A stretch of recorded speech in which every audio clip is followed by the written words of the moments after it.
have found me again, have you? Ah, good heavens. I thought everyone had gone to bed hours ago. Don't mind me. I was just finishing the last of the evening's blessing in liquid form. Barley-based, you might say. Very holy stuff. Sit, or lie down if you prefer. You look tired, and truth be told, I feel it in my bones, too. A friar's life is mostly prayers, chores, and pretending not to nap during vespers. But tonight, we'll rest together, eh? You close your eyes, and I'll keep watch with my rambling tongue. You know, there's a kind of holiness in the small things. The way a candle flickers just before it gives up. The way bread smells when it's still warm from the oven. Or the sound of rain on a cloister roof. Soft, steady, like someone whispering to the world. It's all right. You can rest now. I used to think great wisdom came from scrolls and sermons, but it doesn't really. It comes from watching soup simmer or mending your robe by lamplight. That's when the soul speaks, between the bubbles and the needlework. You ever notice how the world quiets down after midnight? Even the stars seem to blink slower. That's when I think the divine listens most carefully. Not when we shout our prayers, but when we mumble them half asleep. Perhaps you've had a long day. Let your breath slow down a bit. In through the nose, out through the mouth. That's it. Just you and the friar and the fire. I once met a pilgrim, years ago. Fella said he was walking to see the moon, not a shrine, mind you. The moon itself. Said he'd been walking for 100 nights. I asked him, "Brother, has the moon gotten any closer?" He looked up, smiled and said, "No, but I think I've gotten further from myself." Ah, I like that. Further from himself. That's what we're all doing in a way.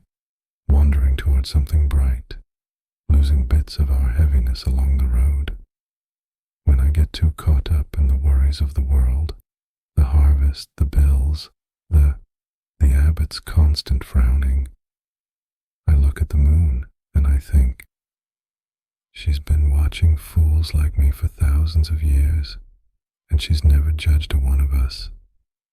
So maybe tonight, while you drift off, you'll think of the moon too. Big silver coin in the sky, a pilgrim's lantern, and if she's listening, and I rather think she is, she'll keep an eye on you till morning. You know what I miss most about being a younger friar? The guilt. Not the heavy kind, just a funny little guilt about doing nothing. You sit on a bench for a moment too long and think, "Oh no, the prior will see me resting again." But after 50, 60, 70 years, who's counting, you start to realize that doing nothing is, in itself, a kind of prayer. The trees don't rush, the river doesn't apologize for flowing slowly, the stars don't hurry to shine. So why should I? Why should you? So if you're lying there now, listening to this old fool mumble about soup and moons, you're not wasting time. You're just letting your soul breathe for a while. And that, my friend, is sacred work. The old monks used to say, "Be still and let the world find you." I like that.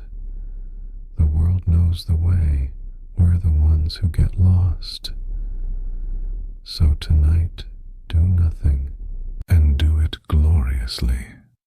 Ah, my old cat brother Mutton, may the Lord rest his fuzzy soul. He understood peace better than any theologian I ever met. All day he'd lie in the sun, blinking slowly, as if every second were worth savoring. Sometimes he'd sit in the garden and stare at nothing for an hour, and I'd say, "Mutton, what on earth are you looking at?" And he'd just purr. He knew the secret. Not every mystery needs solving.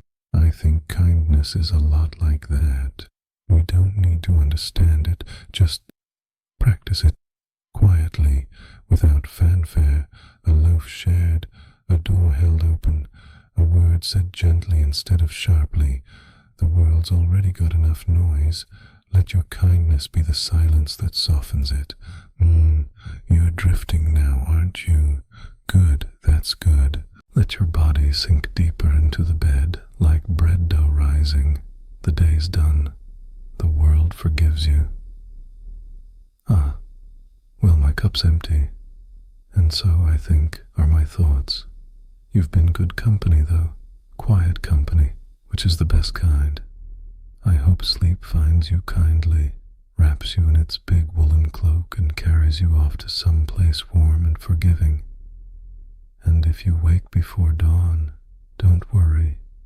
The friar will still be here, mumbling into the embers, keeping the night gentle for whoever wanders by. Good night, traveler. God keep you, and may your dreams be kind.